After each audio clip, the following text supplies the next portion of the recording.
sa Super Balita sa Umaga, numero 2. Super Radio Puerto Princesa DYSP. Ito ang balita. Bantay Panahon.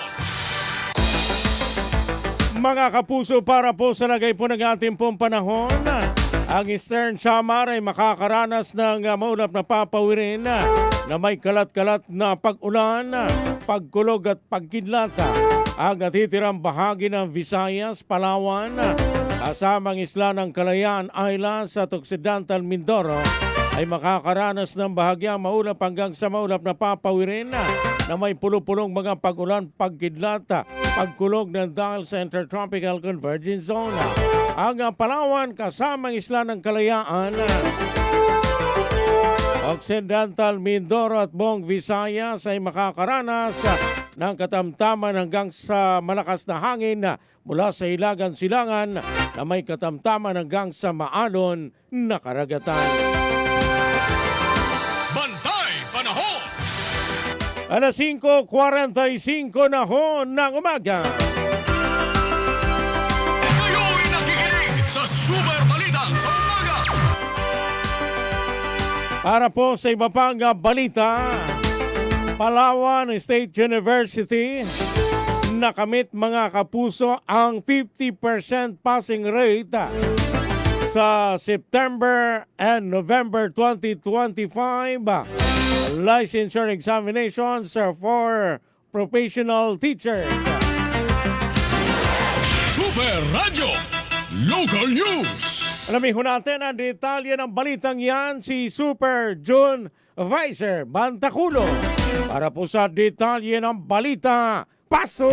Nakakamit ng Palawan State University ang mahigit 50% passing rate sa elementary at secondary ng September and November 2025 licensure examination for professional teachers. Nanguna sa hanin ng mga pumasa si Emil Jan Nicanor Villar na ipinagmamalaking alumnus ng Palawan SU Rojas Campus na itinanghal bilang rank 10 sa LET elementary level matapos makakuha ng 92.20% na marka. Sa secondary level naman nakapagtala ang Palawan SU ng 53.31% sa kabuuang passing rate kumpara sa 72.63% na national passing rate. May 72.39% passing rate sa first-time takers. Sa elementary level ay nakamit ng Palawan SU ang 100% passing rate para sa mga first-time takers.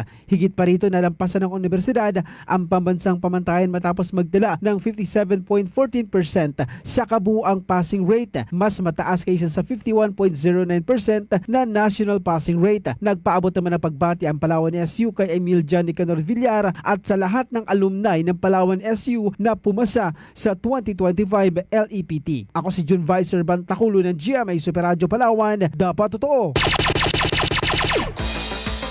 Mga kapuso, ang tamang oras sa Pilipinas, alas 5:48 na ho ng umaga. Kayo'y nakikinig sa Super Balita sa Umaga.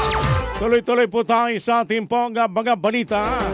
Mga regular na empleyado ng City Government ng Puerto Princesa makakatanggap din ng kanilang Performance Enhancement Bonus.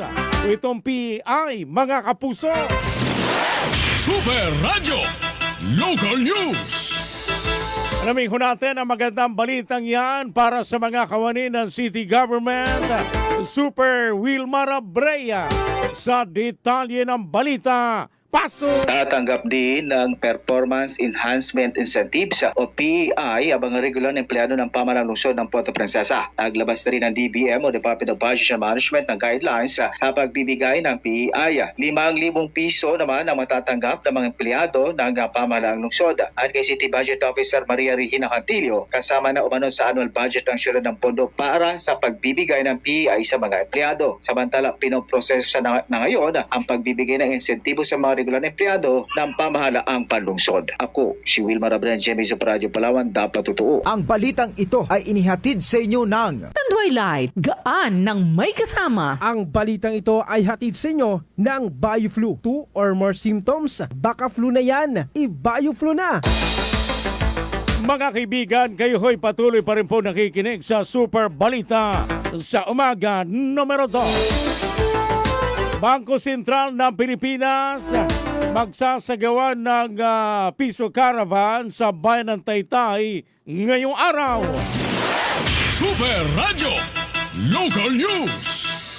Alamin ko natin ang detalye ng balitang yan, si Super June Vicer Bantaculo para ko sa detalye ng balita. Paso! Magsasagawa ang Bangko Sentral ng Pilipinas, katuwang ang Palawan Bankers Association ng Piso Caravan na gaganapin sa isang tanggapan ng First Consolidated Bank sa bayan ng Taytay mula alas 9 hanggang alas 3 ng hapon ngayong araw ng Biyernes, ika-19 Disyembre 2025. Kaya naman, hinihimok ng BSP ang mga residente sa nasabing lugar na may hawak na marumi o sira-sirang pera na maaari itong papalitan ng bagong pera o e-money sa Piso Caravan ng BSP. Ayon sa BSP, ang pera ay tinuturing na unfit kung ito ay may labis sa pagkalukot, kupas ang imprinta o may mantsa, at itinuturing na mutilated ang pera kung ito ay may punit, butas, nginat-ngat ng hayop o sira-sira. Ako si John Vicer Bantaculo ng GMA Super Radio Palawan, dapat totoo.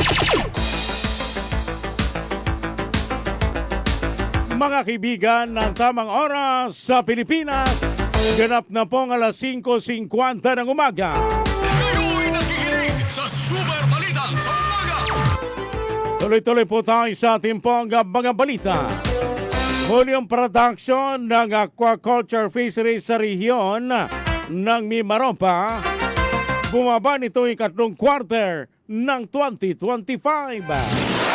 Super Radio Local News. Detalye ng balitang yan, Super Wilmar Abreya.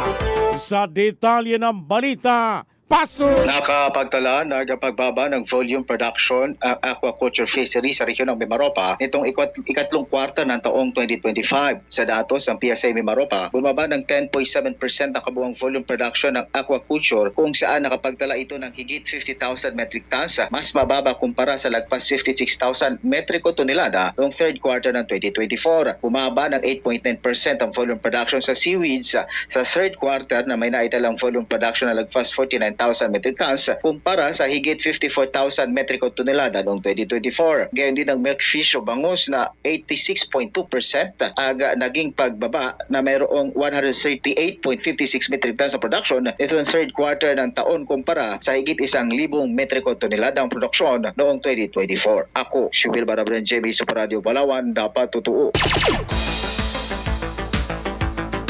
Samantala mga kaibigan, mayroon pong isang babae ang pinaghahanap matapos daw pong malunod habang naliligo dyan po sa Sitio Labtay, Barangay Napsan.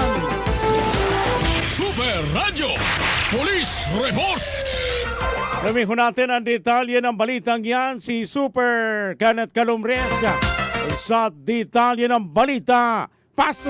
Isang babae umano ang nalunod at pinaghahanap ng mga rescuer matapos maligo sa dagat sa Sitio Labtay, Barangay Napsan, sa lungsod ng Puerto Princesa City, bandang alas 4 kahapon ng hapon. Ayon kay punong barangay Jerry Acosta, base sa nakarating na impormasyon sa kanya, isang grupo umano ng mga kabataan ang naligo sa lugar, ngunit binalaan at pinagbawalan sila ng isang residente dahil umano sa malakas na current ng tubig. Tila winalang bahala umano ito dahilan upang matangay ang dalawa sa kanila, habang swerte namang nakaligtas ang isang, ngunit ang isa ay tuloy ang natangay na pinaghahanap ng mga otoridad. Ako, si Kenneth Calumres ng GMA Super Radio Palawan, dapat totoo. Mga kapuso, muli tumpakin niyo po mga orasan ang tamang oras sa buong kapuluan. Alas 5:53 na ho ng umaga. Kayo'y nakikinig sa Super Balita sa umaga. Tuloy-tuloy po tayo sa ating pong mga balita. Municipal Disaster Risk Reduction Management Office ng Taytay, Palawan, pinabulaan ang nasa impluwensya ng alak ang kanilang mga empleyado habang nasa oras ng trabaho. Super Radio Local News. Alamin ko natin ang detalye ng balitang yan na Super June Vicer Bantaculo sa detalye ng balita. Paso! Pinabulaanan ng Municipal Disaster Risk Reduction Management Office Taytay ang kumakalat na Facebook post hinggil sa isang kawani ng MDRRMO na di umano ay nakainom ng alak habang nasa duty at sinasabing naging sanhi ng pagkakabaon o pagkalubog ng minamanehong sasakyan sa malalim na bahagi ng kalsada. Batay sa isinagawang investigasyon ng pamunuan ng MDRRMO Taytay, Palawan, ang nasabing insidente ay isang pure accident o purong aksidente. Ayon sa ibang saksi at mga tumulong sa pag-angat ng sasakyan, sasakyan. Walang anumang sinyales na nakainom o uminom ng alak ang driver at ang pahinante nito. Dagdag pa rito, ang mga nasabing kawani ay kagagaling lamang umano sa ospital matapos maghatid ng pasyente sa oras ng insidente. Mahigpit na pinagbabawal ang pag-iinom ng alak, paggamit ng droga at pagsasagawa ng anumang iligal na gawain sa loob ng nasabing tanggapan. Ang ganito umanong gawain hindi kinukonsinti ng opisina at may kaakibat na kaukulang parusa, disciplinary action o pagkatanggal sa serbisyo laban sa sinumang mapapatunayang lumabag. Ako si John Vicer Bantaculo ng GMA Super Radio Palawan. Dapat totoo.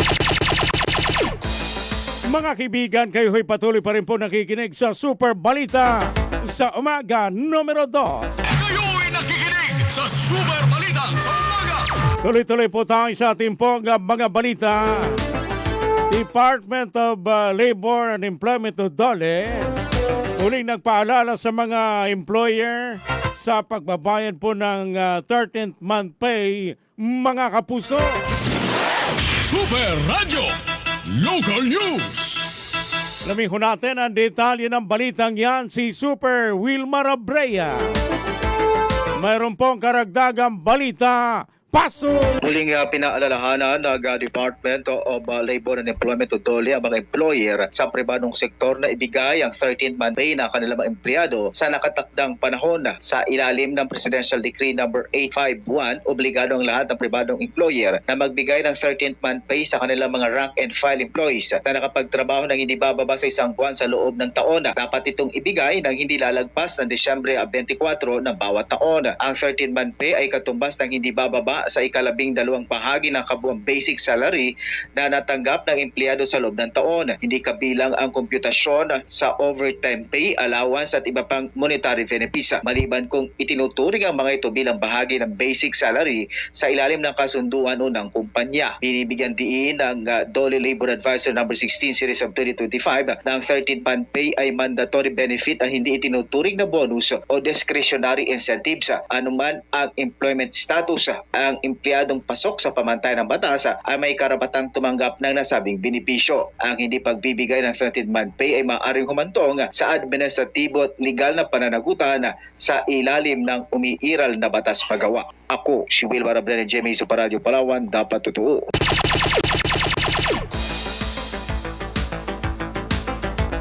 Tatlong minuto ho mga kapuso bago sumapit po ang alas 6 po ng umaga.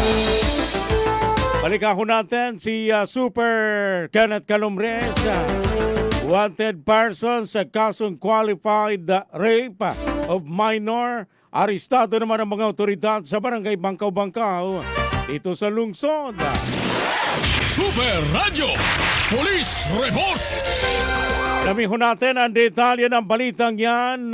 Super Kenneth Calumres sa detalye ng balita. Paso!